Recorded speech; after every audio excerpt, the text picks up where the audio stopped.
Hello, Nifties. Welcome to Knittery Nicole. I am Nicole, and we are a crafting community. So grab your work in progress, also known as a whip, and let's start our 10-minute crafting break. Today, I am drinking milk tea, and I made it myself. This is from in our roasting water cup, and I forgot to tell you last time that this is a snake. And the reason it's a snake is because this year we are still in Year of the Snake on the lunar calendar. So they gave out those cups, for that, and I'm still using ours.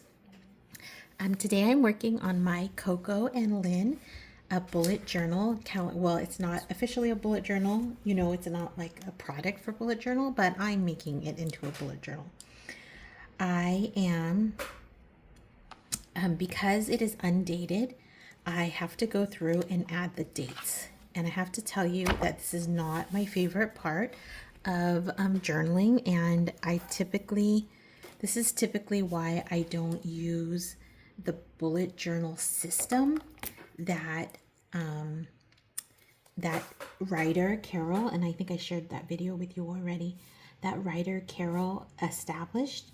He uses a blank journal and then he writes everything in. And I have to tell you that is not my favorite way to be, because I feel like it takes up a lot of time. And let me tell you that this is taking up a lot of time. But I'm here with you, and I'm going to enjoy it, because I still think this journal by Coco and Lynn, and I'm going to link him, it's like it's a married couple, link them in the bio, so that are in the comments to this video, so that in case you want to give your patronage to them as well, you can. The really fun thing about this journal is that you can color in it, because she's put all of these really cute drawings in it. Look at December. It looks so cozy. Anyway, so that is it's I still love it, and I'm still glad I bought it, because I know that when the school year starts up again, I get really stressed out. And when I get stressed out, I like to have things already set up for me to relax a little bit. I feel like maybe if I have this already set up, and then like the coloring right there, the blank pages, that when I'm stressed out at work, I'll be able to color. Maybe if I'm in a stressful meeting or something, especially if it's on Zoom, I'll be able to have that opportunity to color a little bit, and I'm gonna really enjoy that. Okay, so now I have done the monthly. And actually, I made another video earlier where I was doing November, and I just put too much personal information in it, because I do have personal information in my journal, and I'm not that good at editing, so I just didn't trust my editing skills to edit it out, and so now I'm making another video.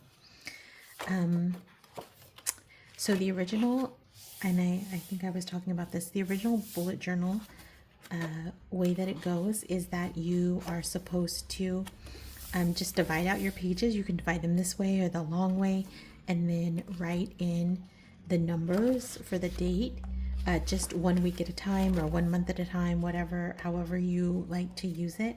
So it is similar in that way.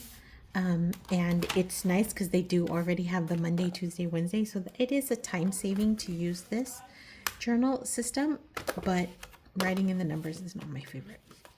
So when I use the weekly spread, I like the number to be a little bit bigger. So in the calendar, I made it kind of small because I needed to fit in the numbers, and I actually use my monthly calendar to write stuff.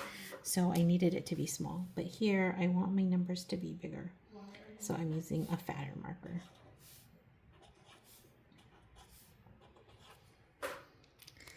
This is something that I like. Well, I can't decide if I like it or not, but is that each of the weekly spreads is a little bit different. So if you look here, this is clearly going horizontally, and there's space to write the number here. On this, she's gone more vertical, and then she's made squares, and then the Saturday and the Sunday are combined. On this one, she's gone totally different, and she's put them, like, written the number. I guess it's not totally different, but it is somewhat different. And she's given you a box, and she's written the day on the side. And then here, a box, but you're going to go vertically, like down. No, yeah, vertically. And she's put Saturday and Sunday together. And then here, long, like very long, and she split up Saturday and Sunday. December has a lot of months, or weeks, excuse me.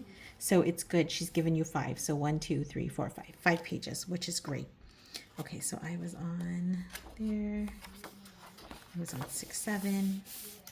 I like to put the weekend on a different color, so that's what I'm doing. 9, 10, 11, 12. We have 13 and 14. It's so interesting to me, and it makes sense. Like, I get why she does this, but when she makes her calendar, she starts with Monday, and then I usually start with Sunday. And this is actually, I'm sure it's a cultural thing. Like, so in the week, I like to start with Monday, but when I do the monthly calendar, I like to start with Sunday. And then, so this is a cultural thing, and it's very, like, sometimes I do bilingual testing between Spanish and English, and then often something very small that is indicative to me if, like, what a student's, like, language is at home, whether or not they, whether or not they can, something's wrong with my throat today, but whether or not they can speak the language fluently. One thing that's super interesting to me is when I ask them the days of the week, and I do this as part of just to hear their speech, to hear if I can understand their speech or not. So when I ask them, tell me the days of the week, if they start on Monday, I know that typically, and this is not a foolproof plan, but I know that their first language was probably not English in America, like American English. And I think that it's super interesting. But, like, if you tell me the days of the week in Spanish, I'll always go lunes, which is Monday. But if you tell me, say, ¿cuáles son los días de la semana en español? Pues claro, I'm going to say lunes, martes, miércoles. But if someone says, oh, Nicole, like, what are the days of the week? I'll go Sunday, Monday, anyway.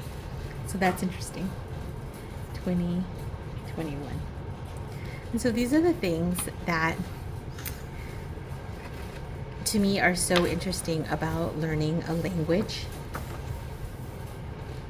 that you can kind of hear just a subtle shift, and I like that. Okay, so here we are on 22. Put them here. 23, 24, 5, 26. Oh, this day's Christmas. Look, I lined up my sticker, and the month previously I messed up Veterans Day, so I'm glad I organized that correctly this time. 28. And then it's cute because she gives you, like, a lot of space to, like, write in the calendar too. Like, if you're wondering, like, oh, what's the calendar? I don't like to write in the calendar. That's why I bought these stickers. Oh, and I wanted to share with you, I got these cute stickers. You can see them here. I've already put them in for the holidays, but she gives you these stickers. Not gives you, I purchased these stickers from another company, and aren't they cute? And you should see some of the other months.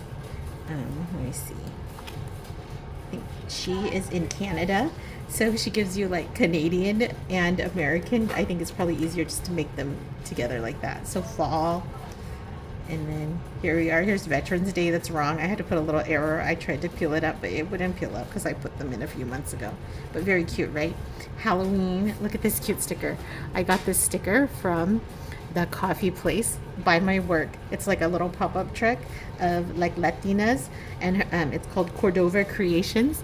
And aren't these stickers just so like beautiful with the little, and I can't say it in Spanish, but it's like the marigold and then the little mariposa, monarca. So like it reminds you of like Day of the Dead. So I put that here. Anyway, so I do collect stickers and I try to put them in. And then I was going to tell you about these though. So these are my calendar stickers. I used most of them already. As you can see, they're 2025, but I wanted to share with you the website, and I wrote it down, and I didn't mean to cut them, but I had to because in the other video, Hubman, yeah, in the other video I was messing up the months. So here we are. It's Hubman and HubmanChubgirl.store. I found them on Instagram, and I love their stickers. I love their holiday stickers. I think they're so sweet. She also, if you want to do like bullet journaling or any kind of journaling and you want to get the blank journal, she has whole themes of journal stickers, and they are so cute. Like if you like bees, or if you like pandas or coffee culture, things like that, so adorable. At any rate, Nifties, our time is up. If you enjoyed your 10-minute crafting break, or you feel just a little bit more peaceful after spending time in community with other Nifties, please like this video. Please, please, please. I see all of your views, and not everyone is liking. So if you do like it, I mean, if you don't like it, if you see it and you don't like it, well, thanks for not giving me the thumbs down. But if you do like it, hit that like button. And if you have a friend that you think would, just benefit from having a little bit of our online community, please share the video with them. And if you can, head to our threads and tell me what you're working on and post a picture. I would love to see you tomorrow and to join us again for our 10-minute crafting break. See you later, alligator.